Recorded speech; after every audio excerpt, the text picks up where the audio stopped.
Elle est glacée. Bah justement dans le verre, elle va réchauffer. Oui, voilà. Sinon ça attaque la gorge. Ça brise la voix. Et pour chanter tout à l'heure, ça va être dur après. Ah Rita, on y va. Hein, on est... Hop.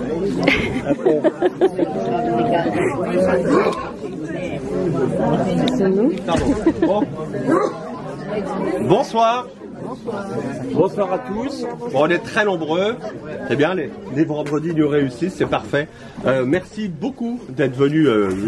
Oula, ne tombez pas en pamoison, monsieur, ça va aller. Merci beaucoup d'être venus très très nombreux pour cette belle soirée Gombrowicz et d'accueillir à la fois quelqu'un qui est déjà chez lui, mais quand même notre collègue Michael qui a fait tout le travail de traduction et d'édition au sens anglais du mot. Il a tout fait, mais bah, il a tout fait, quoi, voilà. Donc c'est résumé.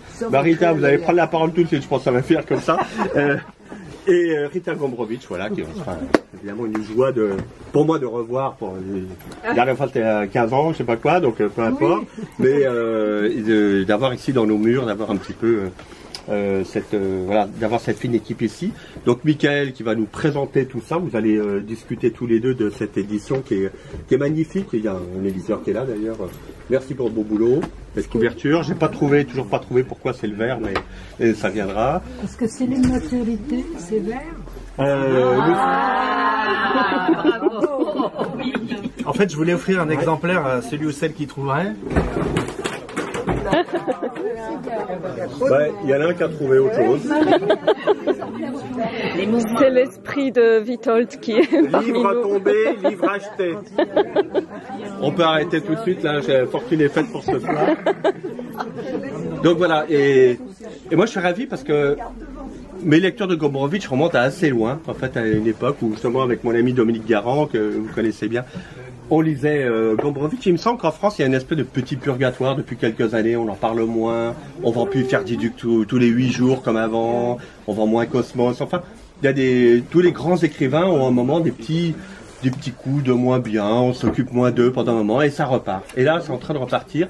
Et pour de bon, avec ses lettres, avec un travail vraiment magnifique de Michael, hein, faut bien le dire. Non seulement il a tout fait, mais en plus il l'a très bien fait. Voilà. Donc faut le souligner. Avec des lettres, donc les lettres argentines, donc il est d'autant mieux placé pour en parler. Et avec des lettres qui donnent un panorama particulier quand même sur ce qu'est Gombrowicz. Ceux qui connaissent bien son travail, déjà vont retrouver toute sa verve, sa causticité, son humour assez mordant, ses petites insultes amicales et parfois moins. Voilà. Mais, faut pas le dire. Je l'ai pas dit. Voilà. Non, mais c'est ce qui fait un bel écrivain. C'est voilà, et quand même, ça fait être un petit peu mordant, quoi. À toutes sortes de gens que nous en France on connaît pas toujours.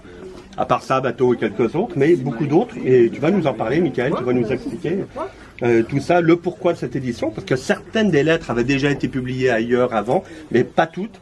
Cet ensemble fait un ensemble assez particulier, je trouve particulièrement percutant. Donc tu vas nous raconter tout ça. Et puis voilà, puis moi je vous écoute après. Voilà, donc on discute, vous allez discuter ensemble et puis il y aura des questions. Et après, si vous êtes sage, il y aura un coup à boire, mais après. Il faut des questions. Merci beaucoup Olivier. Tu te lèves peut-être. Ouais. Merci Olivier. L'autre fois j'ai fait l'erreur de rester assis, on n'entend pas. Il passe, c'est calculé sur le marché européen. Et merci à vous tous, à vous toutes de vous être déplacés.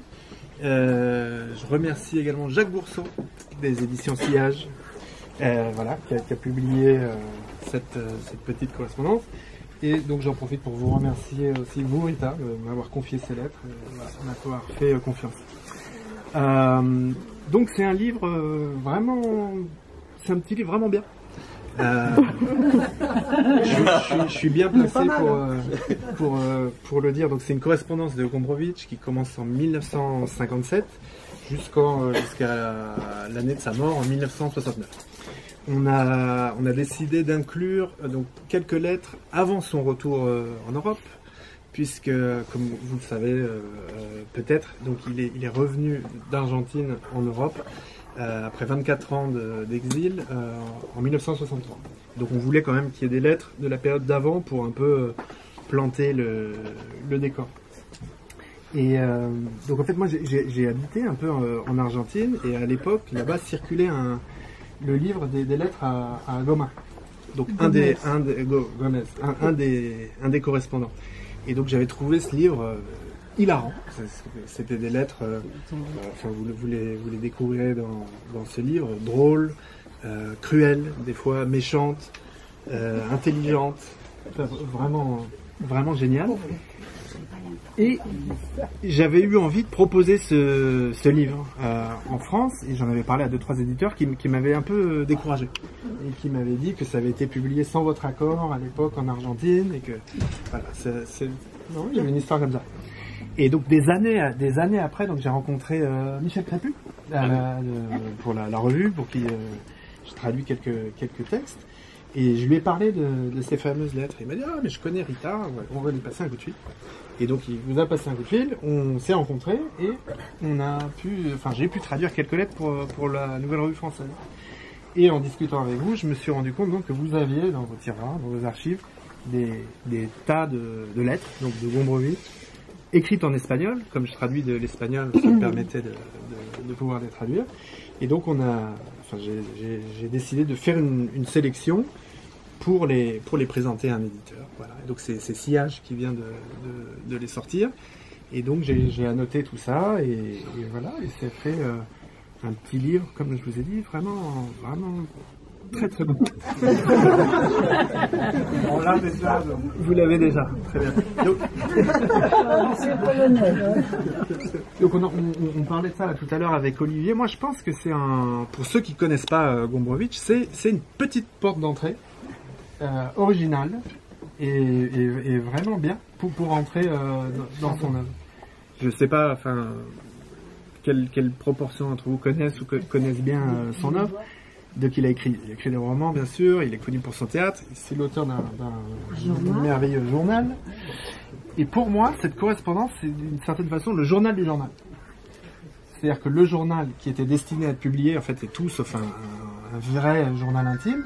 Ces lettres montrent en quelque sorte l'envers du décor, ses relations amicales, professionnelles, les complots qu'il organisait pour organiser ses publications à droite à gauche.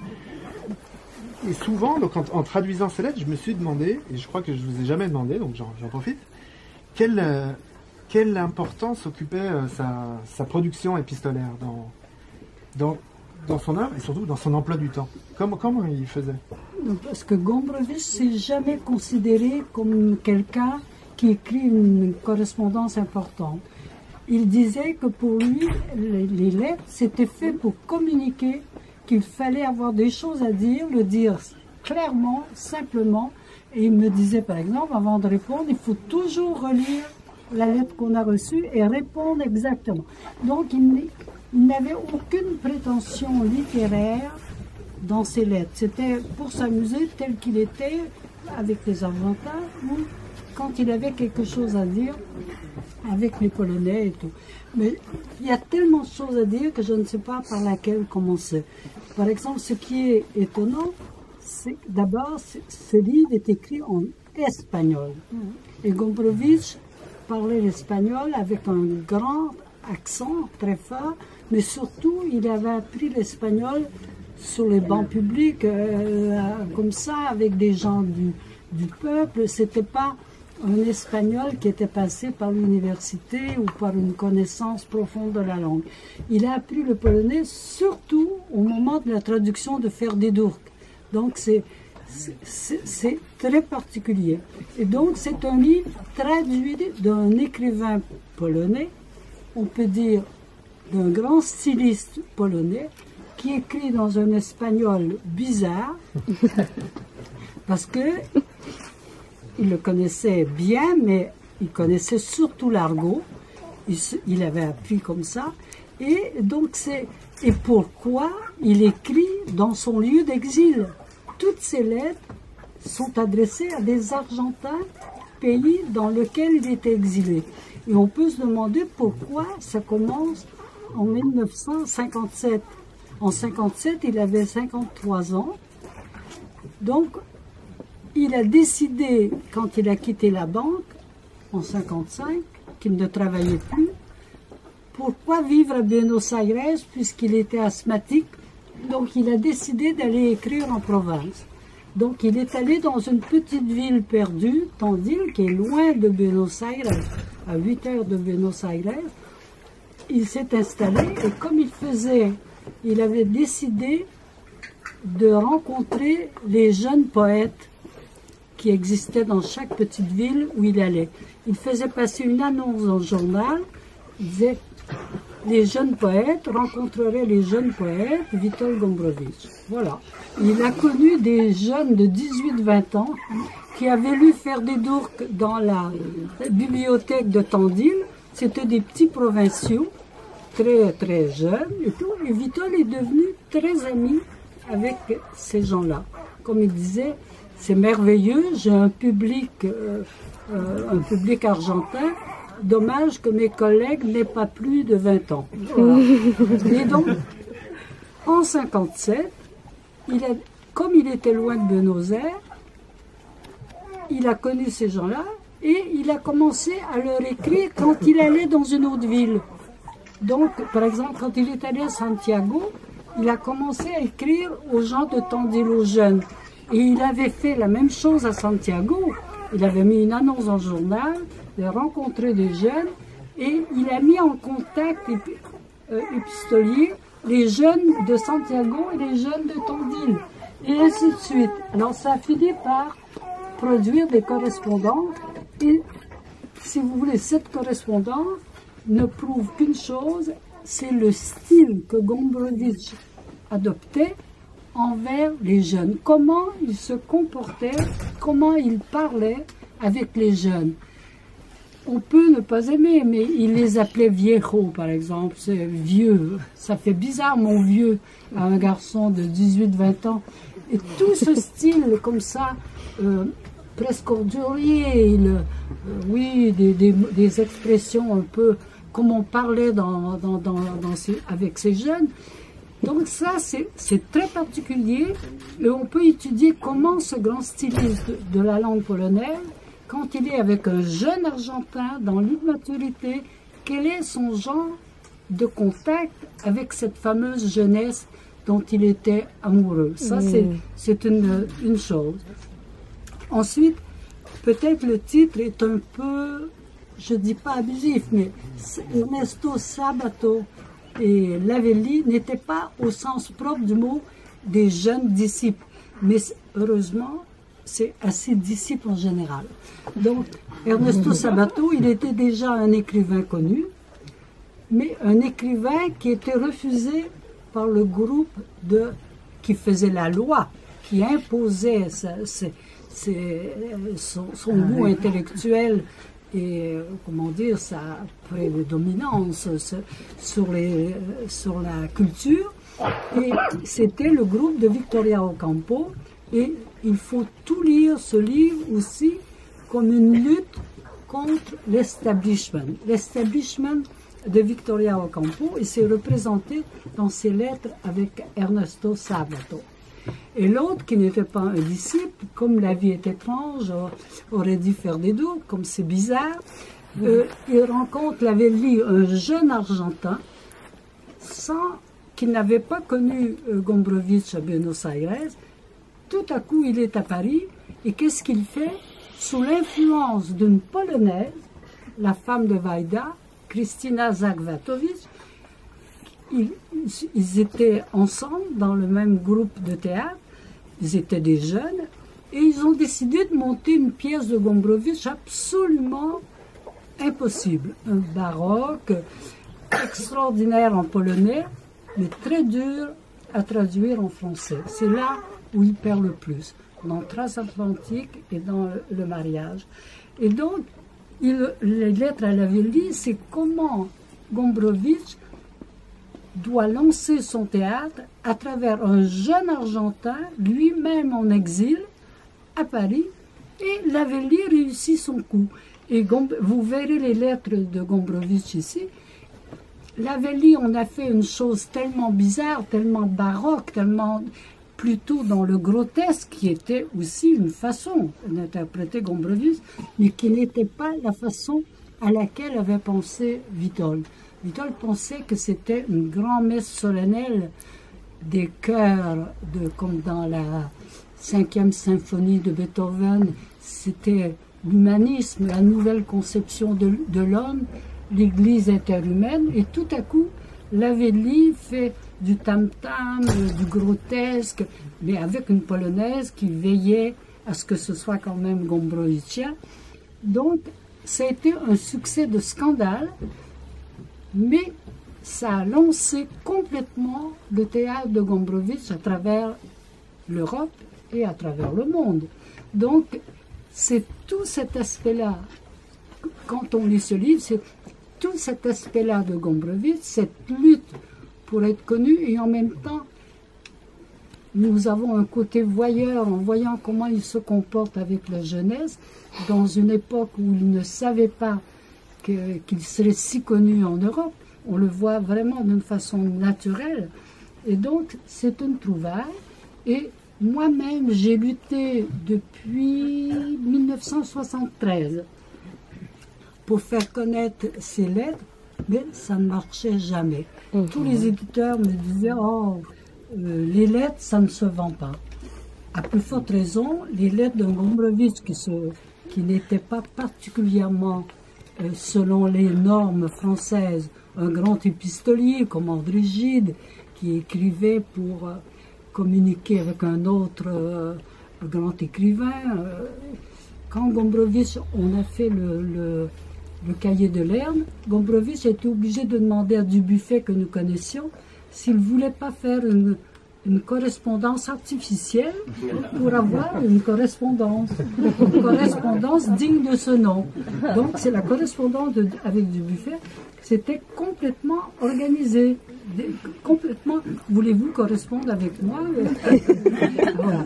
Tandis que ces lettres-là sont des lettres, c'est le Witold authentique, qu'on surprend en cachette la plupart du temps. Par exemple, avec Sabato, il combine pour lutter contre Ocampo, pour être connu, il écrit la préface l'un de l'autre, pour être connu, sont comme deux voyous, pour être connus en Europe, deux Argentins. Je trouve ça passionnant. Alors, quand Michael est venu chez moi, il m'a dit qu'il veut faire ça. Moi, j'avais fait publier chez Solers une petite partie que je faisais traduire moi-même. Il y avait une correspondance avec un tel ou avec un tel, une petite partie dans les revues. Mais faire un livre avec ça, il ne fallait pas y penser. Et alors, quand Michael est venu me voir, je lui ai dit, si vous vous occupez de tout, si vous écrivez aux Argentins pour demander les droits, si vous dites à l'éditeur en question ce que vous voulez faire, ok, mais je ne fais rien. Et voilà comment le livre s'est fait. Vous savez, je suis enchantée parce que c'est vu pour une fois, pas à travers mes yeux, mais à travers les yeux d'un jeune qui est argentin, français, qui ne sait pas le polonais. Donc il a un œil neuf sur cette étrange correspondance et il a fait un choix parce qu'il y a des milliers de lettres. Parce que les Argentins comme Gomez et Betelou étaient devenus des obsédés des lettres. Ils écrivaient sans arrêt, ils ont écrit après, donc il y a des milliers de lettres, il fallait choisir. Et en choisissant plusieurs interlocuteurs, on fait une sorte d'autobiographie de Gombrowicz. Ça, vous vous en rendiez pas compte, mais pour moi, c'était passionnant de le voir évoluer à travers différents milieux, différents interlocuteurs. Voilà ce que c'est que ces lettres argentines. Alors moi, il y a un truc qui m'a frappé en travaillant sur ces lettres, et arrêtez-moi si je dis des bêtises, c'est la conception guerrière de la littérature de Gombrowicz. Ah, ben C'est-à-dire voilà. qu'il considère que la diffusion de son œuvre est une vraie bataille. Et il considère l'arrivée de telle ou telle traduction comme un bombardement. La sortie de tel ou tel livre à Paris, c'est une bataille. Il écrit, je crois, à Bételou, à un moment, il dit oui, la grande bataille de Paris n'a pas encore commencé. Et c'est génial. Vous savez, Gombrowicz était considéré sur le plan du service militaire comme zéro. Il se considérait lui-même comme un lâche, quelqu'un qui détestait l'armée et il n'a jamais fait de service militaire. Il était exempté du service militaire du point de vue de sa santé, parce qu'il avait de l'asthme. Mais je n'ai jamais connu un esprit aussi courageux et guerrier sur le plan de l'esprit. Il disait, je suis sportif dans le domaine de l'esprit. Et je crois que c'est absolument vrai. Quand Gombrowicz décidait, il disait par exemple, je vais lui dire, moi je tremblais dans mon coin, il va lui dire, qu'est-ce qu'il va dire, c'était terrible. Il pouvait gâcher une soirée complètement parce qu'il disait ce qu'il avait à dire. Il fallait un grand courage intellectuel que si on n'est pas un grand monsieur comme vous et Feur, on n'est pas courageux physiquement comme ça en décidant. On a un physique, on est tributaire de son physique. Tandis que le courage intellectuel, vous me direz qu'on est tributaire de son esprit, mais Gombrowicz avait ce vrai courage intellectuel de dire les choses quand c'est pas la mode, quand ça convient pas, quand c'est pas le moment, mais il fallait le faire et il le faisait. Et ça, je suis très admirative, bien sûr, et c'est là donne un peu cet aspect de son personnage. Si vous pouvez me poser des questions, parce que je ne sais pas par quel bout commencer. Il y a tellement de choses à dire. Il n'y a que Georges Lavelli qui est épargné des espèces d'abrutis, il y a un certain nombre de lettres qui est épargné par rapport à tout. Lavelli. Mais il n'avait pas cette relation avec Lavelli. Parce que Lavelli, il était jeune, mais il n'avait plus 20 ans. Il avait 30 ans Lavelli déjà. est de 32, je crois. Oui. Ouais. Mais il dit du mal de lui à d'autres gens. il lui dit pas mais lui, il le ménage par rapport à la façon dont les pièces vont être montées, notamment le mariage, je crois. Mais c'est ça. Oui. Oui, parce que Vitold était étonné que c'est Lavelli qui devenait célèbre et pas lui. Parce que, si vous voulez, c'est souvent le rôle des metteurs en scène qui se servent d'un texte pour exprimer leur idée de la mise en scène et leur moi, en quelque sorte. C'est deux égaux mais le texte était quand même de Gombrowicz. Et là, c'est très amusant de voir comment Gombrowicz réagit. Il a dit, mon cher Lavelli, c'est vous le maître. C'est vous qui avez... C'est très subtil, ça, c'est intéressant aussi.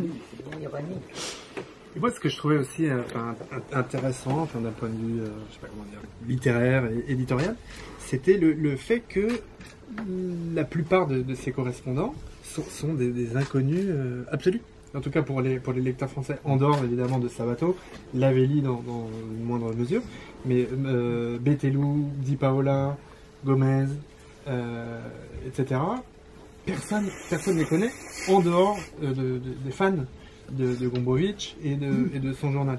Donc c'était l'occasion aussi de je sais pas comment dire, de ressusciter ces vieux fantômes. Oui. Parce que bon, la plupart sont plus vivants. Ils sont tous morts à l'exception de Greenberg et Lavelli, toujours vivant, attention. Lavelli est très vivant. Je parlais des jeunes de Tendue.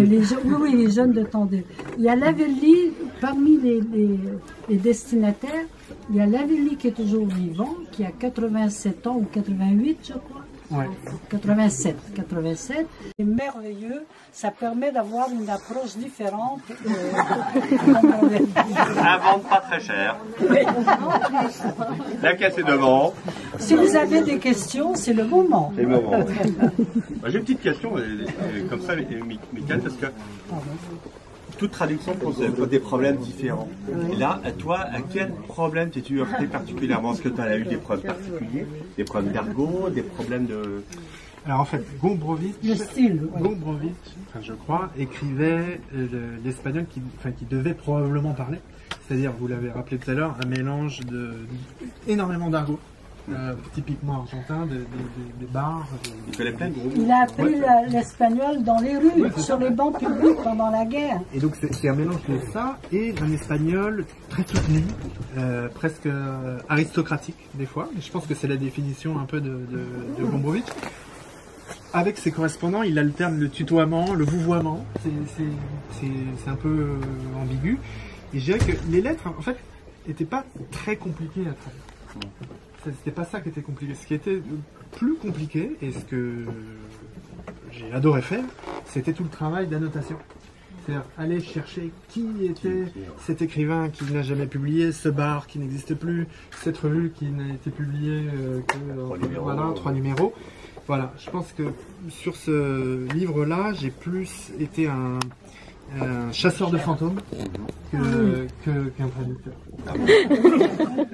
Enfin voilà, en tout cas, je crois que c'est un très bon petit livre. Ah oui. On confirme. Enfin. Mais c'est un aspect de Gombrowicz qu'on ne connaît pas, mais il y a plusieurs correspondances avec les Argentins. D'abord parce qu'en Argentine, il allait d'une ville à l'autre après avoir quitté son travail à la banque polonaise, Banco Polaco. Et donc, il aimait écrire des lettres, il aimait qu'on lui réponde, il ne comprenait pas qu'on n'est pas précis. Il avait ce côté polonais d'avant-guerre. Je t'écris une lettre, tu me réponds, c'est formel, on ne badine pas avec ça. Oui. Et puis, quand on envoie une lettre, il faut répondre. Donc, il y a tout ce côté-là de Gombrowicz qui est très intéressant. Et ensuite, quand il est arrivé en Europe, c'était encore aussi un prétexte pour correspondre. Ouais. Et là, c'est une série de vantardises incroyables. Je veux dire, si on ne connaît pas Gombrowicz, ça paraît énorme. Il se vante sans arrêt. Mais c'est pas une vraie vantardise, c'est une façon d'être, bien sûr. Ce qui permet de comprendre un peu mieux l'écart qu'il y a entre l'estime qu'il avait pour Sartre pendant longtemps. Enfin, il a estimé qu'après Kierkegaard, c'était bien Sartre auquel il devait le plus, mais là, il ne l'épargne pas en parlant de toutes ces inepties sartriennes dans la correspondance, Oui, il y a des à titre choses probablement de provocation. Je pense qu'il y a beaucoup de choses à prendre comme des provocations, parce que sinon on ne comprend pas. Il y a même des choses terribles. Il faut faire la part des choses. Parce que Gombrowicz, il n'y allait pas de même mode quand il faisait des blagues comme ça. Mais si vous voulez, je comprends mieux quand il y a des boutades du type « Pourquoi je ne peux pas être sartrien jusqu'au bout? Je ne peux pas avoir cette hyper-conscience de soi ». Qu'il prône parce que je trempe le matin mon croissant dans mon café au lait. Bon, ça si vous voulez, ça passe mieux. Ça passe mieux même comme la boutade laisse entendre la nature de la critique. Mais là, c'est un peu une gratuité féroce. Oui. Je voudrais dire 2 mots sur le rapport à Sartre. C'est Jean-Pierre Sagas qui a écrit 2 livres sur Gombrowicz. Dans lesquels il parle beaucoup du rapport à Sartre. Ce que je veux dire, c'est que il y a chez Gombrowicz très très tôt, me semble-t-il, je veux dire, des analyses de l'œuvre de Sartre où il adore le premier Sartre, La nausée, l'être et le néant. Effectivement, il est beaucoup moins proche de ce que Sartre devient par la suite, etc. Mais d'un autre côté, il a une vénération totale pour Sartre comme, je dirais, comme président de la République mondiale des lettres. Enfin bon, et il attend de Sartre une reconnaissance. Et quand on sait, enfin ça a été raconté justement par Rita dans ses livres et tout, on sait que quand il arrive à Paris, son premier séjour à Paris, et a fortiori le second quand il rentre de Berlin, il va sous les fenêtres de Sartre, 42 rue Bonaparte, comme on va sous les fenêtres du pape au Vatican, pour voir si le pape dort ou ne dort pas. Enfin bon, et il a une vraie vénération pour Sartre. Et justement, ce qu'on voit dans la correspondance traduite là, c'est que justement, enfin, c'est cette ambivalence par rapport à Sartre. À un moment, il dit dans une lettre, je veux dire, enfin, en gros, il y a deux génies dans le monde, il y a ce connard de Sartre et moi. Et donc, bon, enfin, toute l'ambivalence est là-dedans. Mais il analyse très bien les différentes phases de l'œuvre de Sartre, et puis, je dirais, les différents... Enfin, et là, le Sartre écrivain, et puis le Sartre écrivain philosophe, et le Sartre personnage public, qu'il adore, ça, je pense. Bon, voilà. Le malheur, c'est que Sartre lui-même ne parlera de Gombrowicz que dans un entretien en 1980, où il fait une analyse très très juste des romans de Gombrowicz, mais en 5 lignes. Bon, et ces 5 lignes de Sartre ont été coupées dans plusieurs, c'est dans Situation 10 ou quelque chose comme ça, et c'était un entretien paru dans le Nouvel Obs, et qui ensuite a été coupé dans l'édition en volume chez Gallimard. Bon, voilà. Mais c'est, enfin le rapport à Sartre, enfin bon, j'allais dire, j'ai fait un chapitre sur ce sujet, donc je ne vais pas vous embêter avec ça, mais c'est vrai que c'est vachement intéressant. Et c'est intéressant aussi de voir que les sartriens professionnels, alors je ne sais pas si vous en êtes, non, en général, se sont bizarrement jamais intéressés à Gombrowicz, alors qu'il y a quasi une centaine de pages dans le journal, dans les 2 tomes du journal, sur Sartre, où on voit Gombrowicz, à partir de 53 jusqu'en 69, changer d'avis sur Sartre et avoir faire des portraits de Sartre incroyables, très très romanesque. Enfin, Sartre est un personnage du journal. Et les Sartriens ne s'en sont jamais aperçus. Donc c'est un peu dommage, enfin, les Sartriens français, je sais pas. Donc là, il y a une petite remarque sur Sartre, et puis on prendra quelques questions, et puis on va trinquer, surtout. C'était juste pour ajouter, excusez-moi, c'était juste pour ajouter, parce que Salgas l'a dit. Kispolidis, voilà, qui a écrit un livre sur Gombrowicz. Et c'était un peu polémique, mais c'était le premier livre écrit sur Gombrowicz en France, et c'était sur sa réception. Et le titre, c'est « Un écrivain malgré la critique ». Donc voilà, je ne sais pas s'il est en vitrine ou pas, peu importe. Ce que j'aimerais ajouter, c'était que Sartre a dit, après la publication de Cosmos, il a dit « Le roman, c'est fini. Si pour l'avenir, il faut écrire encore des romans, ou on peut encore écrire des romans, c'est le Cosmos qui est le modèle. Vous vous souvenez? Oui, voilà, c'est le Cosmos qui est le modèle. Vous avez totalement raison. Ce qui est assez drôle d'ailleurs, c'est que le texte de Sartre qui fait référence à Cosmos, c'est quelques lignes auxquelles il fait référence tous les deux. Bizarrement, Sartre répète dans ce texte ce qu'il a dit dans la préface de Portrait d'un inconnu de Nathalie Sarraute, où il avait dit c'était un anti-roman, etc. Et il dit, c'est les mêmes mots, on peut superposer les deux textes. Il avait écrit ça en 46 ou 47 sur Nathalie Sarraute. Bon, voilà. Ce qui avait rendu foudrage Nathalie Sarraute, parce qu'elle ne se voyait pas comme, elle ne se reconnaissait pas dans la description que Sartre fait d'elle dans Portrait d'un inconnu. Et c'est les mêmes mots qu'il utilise en 1980. Alors, c'est effectivement. Mais c'est sur Cosmos, bien sûr. En tout cas, c'est une, comment dire, reconnaissance quand même. Voilà. Il voyait l'artiste. Kispolidis, c'est le directeur de la revue L'Atelier de roman. Voilà. Qui se réclame de Gombrowicz parce que c'est justement parce que ce côté, il est là. Oui. C'est le café littéraire. Lui, c'était un écrivain qui était farouchement en faveur des cafés littéraires. C'est là qu'il apprenait et qu'il transmettait la littérature. C'était le café littéraire. Donc je dis l'atelier du roman est la suite de ce désir. C'est un café littéraire. Dans la correspondance, il n'en a pas été question, Michael n'en a pas parlé, mais c'est vrai qu'il y a toutes les descriptions. Quand il est à Berlin, parce qu'il arrive en France, et puis de France, il part à Berlin pendant 1 an en gros, alors que le mur vient d'être construit et que ça lui enlève toute possibilité d'aller ensuite en Pologne, comme probablement il le souhaite. Il organise un café littéraire, le café Zunz à Berlin, je crois sur le Kurfürstendamm. Bon, et il essaie, et ça c'est raconté, ça donne des lettres incroyables, il essaie de raconter enfin, il essaie de fédérer Uwe Jönsson, Günter Grass, Ingeborg Bachmann, etc. Enfin, tous les grands écrivains allemands de l'époque. Bon, et dans les lettres, c'est décrit de façon très très drôle, les réactions des uns, des autres, etc. Plus là aussi une série de jeunes qu'il fédère avec ces grandes stars de la littérature allemande. Et ça c'est intéressant. La phrase la plus drôle à mon avis, Rita, je sais pas si tu t'en souviens, dans les correspondances, c'est qu'à un moment il est en train d'écrire Cosmos et il dit quand je suis au café, les moineaux viennent s'installer près de moi et finalement ils sont très gentils, etc. Bon, alors, quand vous n'auriez pas lu Cosmos, ça commence par un moineau pendu, quoi. Et donc c'est assez drôle quand on connaît l'œuvre de Gombrowicz de voir qu'il parle des moineaux dans les bistrots de Berlin au moment où il est en train d'écrire. Bien. Voilà. Ben, je crois qu'on peut Merci beaucoup. aller boire un verre et puis on vous remercie.